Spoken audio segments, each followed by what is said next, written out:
you've been helping with me with my mindset. Yeah. Guys, you know Okay. why mindset is so important in this business? Is it's full of highs and lows, and if you let it bog you down, it can crush your forward momentum. Okay. Absolutely. There is the old saying, 2 steps forward, 1 step back. If you're doing that every day, guess what? You're still moving forward, right? So as long as you keep moving forward, it doesn't matter, like Rick said, if you're not perfect, if you're not doing everything you're supposed to, or you're not an expert right now, keep learning, keep pushing. Um, but you do need to work on that positive attitude. Rick gets out of bed like the Undertaker. That's what Sonya's told me. He just literally lifts up and he's ready to go. he's, Yeah, uh, that's because I'm excited, man. right. Yeah. So again, it's the why. You gotta every morning. It's about your why. Why are you in this business? Why are you picking up that phone today? Right. What's motivating you? Um, and if you're like me, I'm a realist. Rick put it to me this. We're gonna write a book with Rick. Rick said to me on Friday, he goes, "Gee, you're Earth, you're grounded, right? So I don't get too high, Yeah, I we don't were get talking. too low." Yeah, we were talking about like when I'm talking to somebody, I will kind of like while I'm talking to them, I will label them fire, earth, water, right?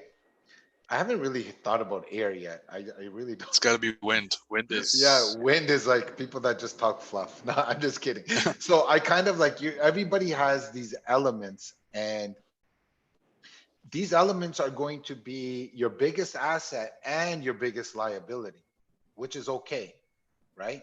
And we'll get into that kind of training. So I think that's what G is talking about when I called him Earth, and I was just like, G, you're Earth, you're grounded. Let that be your anchor to propel you forward. If you're Earth, you don't need to be fire. And this is to everybody on here. If you're Earth, be Earth. That's your superpower. So your mindset correlates with your superpower. The first thing we need to do, guys, is find your superpower. What are you good at? Because I truly believe in this universe, everybody is gifted a superpower, which you can kind of use to propel your career and every other aspect of your life. Okay. So when it comes to mindset, the topic that we're talking about right now, what is mindset? Mindset is the first way you can control mindset is to be really cautious and clear and present of the words that you tell yourself. What is your self talk? Is your self talk negative? Is it positive? Is it doubtful? Right? When you're walking up to a stage to speak in front of 100 people, it's okay to be afraid, but what's your self talk? Are you telling yourself you're not good enough? Are your past experiences coming up and haunting you? Have you removed the blocks that are blocking us from abundance? Okay. I threw a lot at you guys right now, but the reality is if we don't make our inner healthy, our inner mindset, the words that we tell ourselves are the most important. The second most important is the words that we tell other people, the words that come out of our mouth. So the first thing that we need to do is we need to clearly define and catch your negative self-talk. If your mind is going like I'm not good enough, or I'm afraid of rejection, or I'm afraid of failure, or I'm afraid of success, catch that, because you can't have two opposing thoughts and have success as an outcome. So your mindset is very important. G has a cool little thing here. Let's go over it. yeah. So guys, Rick hit on a lot of stuff, and the first thing you can do is find a daily affirmation. Set the tone for your day. Uh, I don't know if everybody's seen that video. It's years old. There's a little girl. She's on top of her bathroom counter, and she's hyped up, and she's like, "I'm just gonna stop sharing, just because I think I'm gonna get a little visual here." She's jumped on the counter, and she's like, "I love my life. I love my hair. I love my family. I love my clothes." Like she's just full of energy, and she's setting the tone, and she's like 5 years old in this video, right? And she's just appreciative of what she has, and she doesn't, like, this little kid, like, I don't know adults who are appreciative of what they have.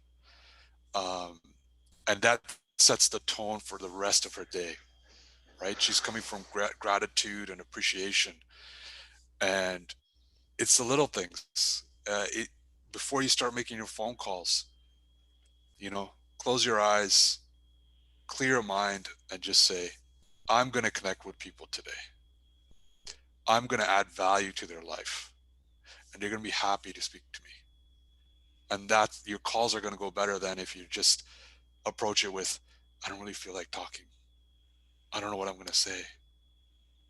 I'm scared. What Yeah. if I mess up? Who cares? Yeah. Right?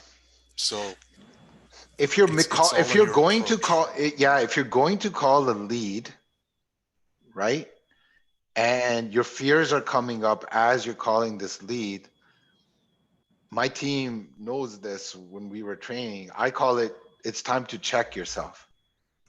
Meaning, check the fears that are coming up. So if I'm grabbing the phone and I know I need to, we did the plan, what G did, and now it's time to participate in this plan, put the call, put it into action, and I'm about to do it and I'm afraid, that's okay. I want to be the first one to tell you that's okay. We're all afraid. I remember when I was in the boxing ring, walking into that ring in front of thousands of people and tens of thousands of people watching at home. I was very afraid, and I was okay with that. It's okay to do things. We're all afraid. Michael Jordan is afraid when he has to take his last shot, whatever that case may be. The fear is not the issue. The issue is when you let that fear control your actions. Let me repeat that. If you let your self-reflecting fear control your actions, that's when you're hindering yourself. So I actually want you to start watching yourself from a third person. Sometimes I will watch Rick from above and chuckle at what he's doing, or try to heal my inner child. When my child inside of me is afraid, I'll this might sound funny. I can't believe I'm saying this publicly. I will talk to my inner child and say, it's okay, man. I got you. You're not that kid anymore. You're not that kid that didn't get picked on your high school team, or you're not that kid that, got dumped by your girlfriend. Whatever our experiences are, both those things happen to me, by the way. But like, I mean, I kind of heal my inner child and say, you're not that anymore. And even if you are, I got you. I'm your protector. You have a mission to do here, which is to close 10 deals this year, whatever that number is that G did. This is part of the process. So don't let your internal fears get in the way of your goal. That's the inner self dialogue I want you guys to start creating. And that will be more powerful than any cold call script. Yeah, that's bang on. That's totally bang on. So, guys, there's some real self-reflection you're going to do this week. Okay. Um, Rick touched on all these points I've got at the top, but there's 6 principles I learned about at Keller Williams, and I think they really apply to real estate and life in general. Commit to self-mastery. Know who you are, right? Know yourself, know your strengths, know your weaknesses. My son was, I was teaching him basketball. He's 4 years old, my younger one, this summer, and he kept saying, I'm not good. And my response to him was, it's not that you're not good, you haven't practiced enough. I said, once you practice, you'll get better. And so we spent, the next 20 minutes finding the spot where he was going to hit the rim with the ball. Forget That's great. it going in. It was just, let's get the ball on the rim. And then we started looking at, okay, you got to bend your knees because it's not getting high enough. Now you got to learn to jump at the same time. But we practice. And now and the first shot he hit, he was so full of joy. And if you're a parent, it fills you full of joy. Yeah. And it just kept him wanting to keep going further. So now our rule is we don't say we don't know something. It's we haven't practiced enough, or we haven't committed to learning it. That's right.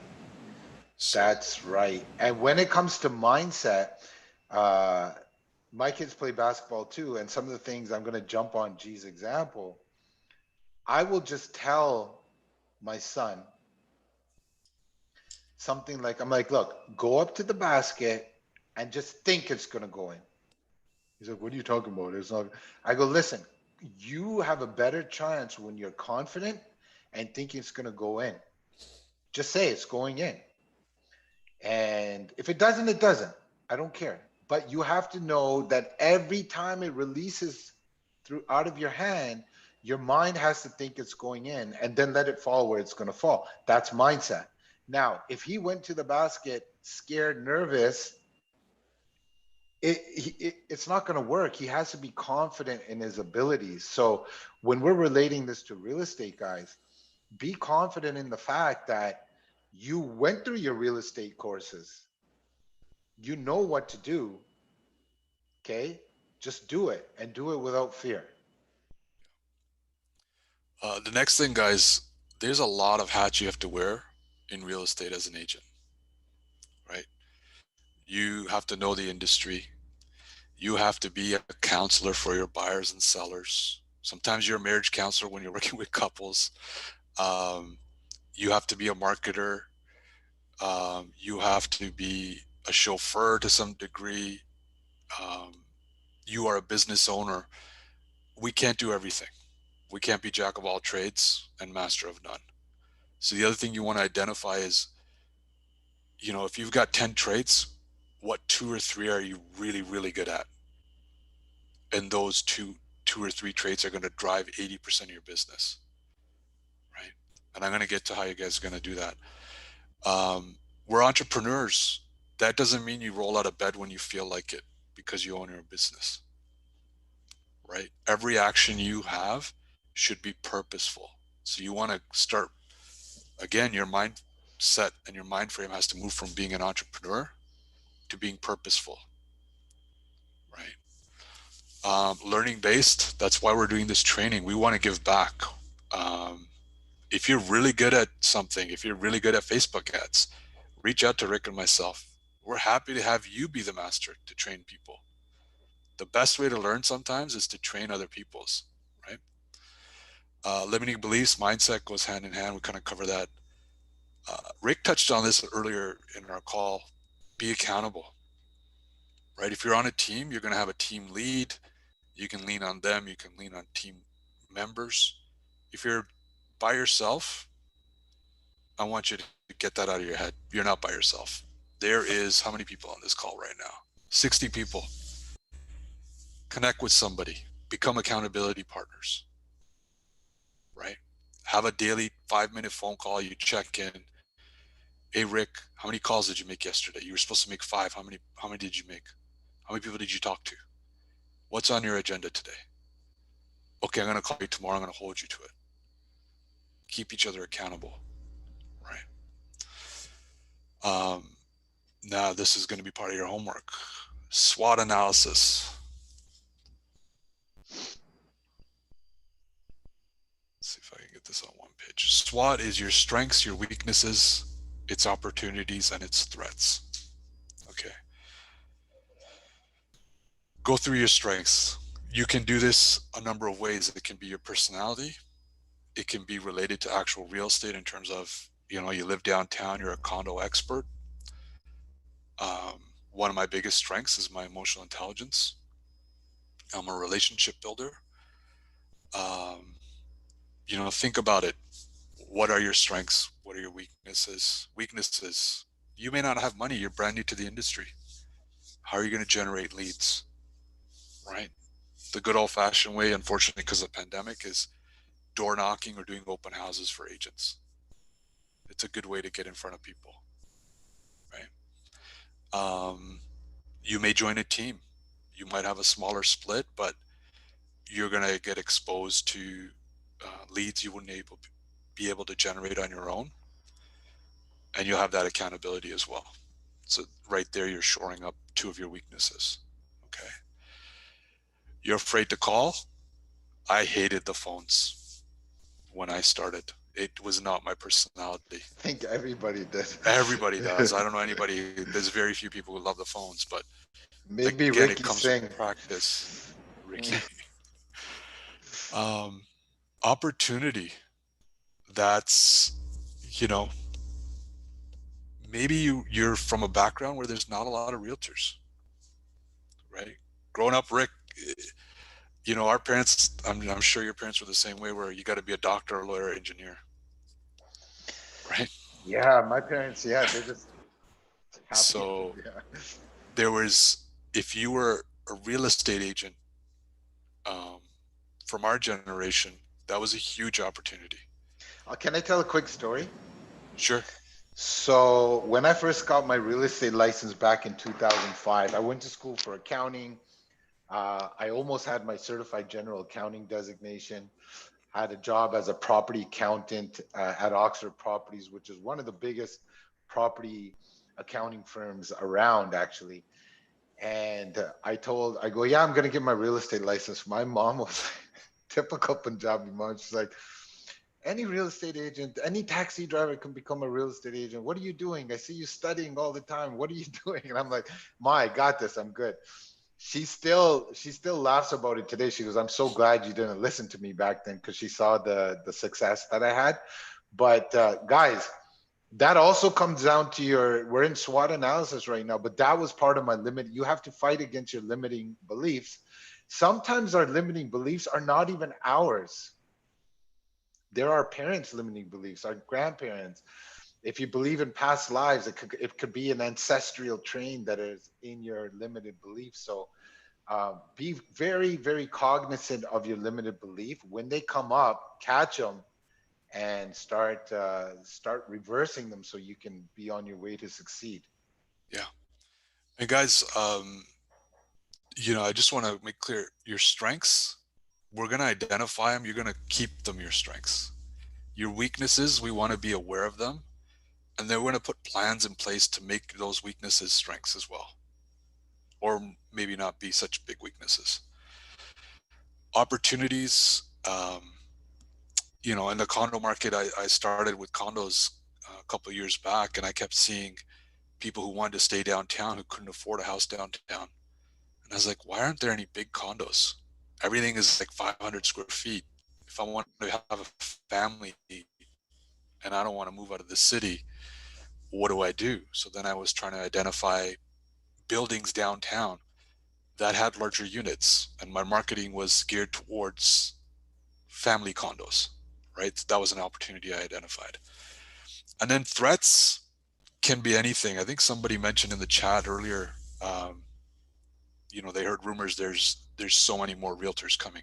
Guys, I heard a rumor we were at 65,000 or something agents in Ontario, and I heard somewhere that by the end of the year it's going to climb to 80,000 agents. Yeah. So what?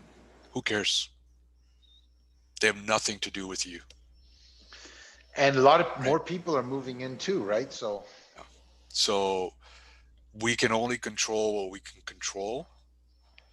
It's good to know there's going to be 80,000 agents, because I know the way Rick looks at it is he's thinking, I'm better than 79,999 of them. He's not sitting there thinking, oh no, there's 80,000 agents. I'm only one of 80. He's thinking, I'm better than all the others, right? Um, the pandemic that we're in right now, nothing we can do about it. People are still buying and selling. The market is still hot. It's identifying the right people, guys, right? that's one of the It's reasons why I joined EXP as well, because you can now partner with these real estate agents, and instead of making them your competition, we can work together. Okay, so this is not a discussion about EXP, but it solved so many problems where before I was like competing with 80,000 agents. Now I'm like, okay, how can we partner together and align? So again, I'm so thankful for Glenn Sanford for creating this company where we're not competition anymore. Look, if we were competition, why would G be like training you guys on this genius? This should be costing you some money to learn this stuff, don't you guys think? Well, it used to cost me some money, right? So if you wanted to take on coaching, G and I are giving you this for free. Um, and EXP allows us to do that. So just keep that in mind. And that's why we can continue doing this. Go ahead, G. Yep. So guys, I'm going to send you this. This is just a sample, but go through this over the week. Talk to, your spouse, your friends, your family, somebody you know is going to be brutally honest with you. If you're not self-aware, they'll make you aware. And then we'll all talk as a group or your sponsor, whoever, to make sure that we can get you guys on the right path and get you a plan to. We want everything to be a strength at the end of the day, but it's okay not to be good at everything, and you just need to accept that.